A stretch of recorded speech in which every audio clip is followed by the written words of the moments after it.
Hi viewers. ఈరోజు morning ఒక news చూడగానే కొంచెం భయం వేసింది. అతను ఒంటరివాడు, వాళ్ళ అమ్మ నాన్న చనిపోయారు, ఆ తర్వాత ఎవరు లేని అనాథ అన్నట్టు అయిపోయాడు, డిప్రెషన్కి పోయాడు, చనిపోయాడు అని చెప్పేసి వార్త. ఎవరు అంటే ముకుల్ దేవ్. మన రవితేజ కృష్ణ మూవీ కానీ, ఏక్ నిరంజన్ కానీ, ఆ తర్వాత ఇంక 2-3 సినిమాలు గట్టిగా ఆడిన ఉన్నాడు, హిందీలో ఎక్కువ తీసినాడు. మన రాహుల్ దేవ్ ఉన్నాడు కదా, వాళ్ళ తమ్ముడు. క్రాస్ సెట్ చేస్తే అతనికి షియాదేవ్ అని చెప్పేసి కూతురు ఉంది, తనతో పాటు ఉంటున్నాడు. అండ్ అక్క రష్మిక కౌశల్ రష్మిక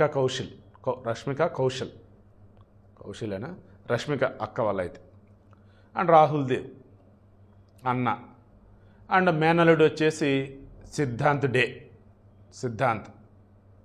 బంధువులు ఉన్నారు, కూతురు దగ్గరే ఉంటున్నాడు. 54 సంవత్సరాలు ముకుల్ దేవ్కి. నిజంగా అమ్మ నాన్న చనిపోయిన తర్వాత ఆ బాధ ఉండుండేది, నోడని కాదనను. డ్రింకింగ్ హ్యాబిట్స్ ఉండో, లేదన్నప్పుడు ఇంకేదైనా డిప్రెషన్ సంథింగ్ అదే అవేలో ఉండి ఏదో హెల్త్ ఇష్యూస్ వచ్చి నేను చనిపోయి ఉండవచ్చు. దాన్ని అంచుకురాడు ఆల్రెడీ ఇప్పటికి అయిపోయి ఉంటాయి. ఈ వీడియోకి మెయిన్ ఇంటెన్షన్ ఏంటంటే, ఒంటరిగా ఉన్న వాళ్ళని ఈ మధ్య భయపెట్టేవాళ్ళు ఎక్కువైపోతున్నారు.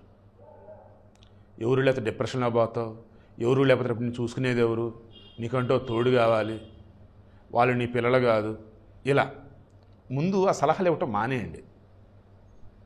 ఒంటరిగా ఉండి సంతోషపడుతున్న వాళ్ళు కోకొల్లలు. బై గాడ్స్ గ్రేస్ ఒంటరిగా ఉన్నటువంటి వాళ్ళకి సంబంధించి వాళ్ళకి ఒక క్లారిటీ ఉండిద్ది. ఏం చేయాలి, ఏ టైంకి ఏం తినాలి, ఏ టైంకి వచ్చేసి చదవటమా, సినిమాలకు వెళ్ళటమా, బయట ట్రావెలింగా, ఇలా క్లారిటీ ఉన్నప్పుడు దట్టు 40 సంవత్సరాలు దాటిన వాళ్ళు కూడా మీరు పెళ్ళి చేసుకో, తోడు లేకపోతే అలా అదినట్టు కరెక్ట్ కాదు. మొన్న మధ్య ఆరణామూర్తి అన్నాడు, ఏమని, ఈ వయసులో నాకు బాధేస్తుంది, పెళ్ళి చేసుకోండి తప్పు చేసి అని చెప్పేసి అది అన్నాడు. ఆయన కరెక్ట్గా ఆలోచిస్తే ఆయన చుట్టుపక్కల ఎప్పుడు మనుషులు ఉంటారు. ఆయన దగ్గర ఉన్న డబ్బుతో సంతోషం బతకవచ్చు. ఆయనకు ఆ వే కనపడక అలానే ఉండొచ్చు.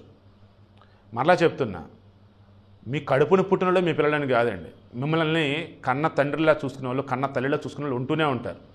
అది ఆర్ఫన్ హౌజా, ఓల్డేజ్, దాన్ని ఏమంటారు, అనాథాశ్రయమా, వృద్ధాశ్రయమా, మన బంధువులా, ఇంకా ఏదైనా సరే మీ చాయిసే.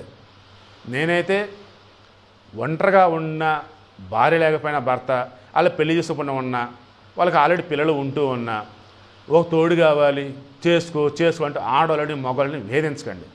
ఇతనైతే హెల్త్ ఇష్యూస్ వల్ల చనిపోయాడు.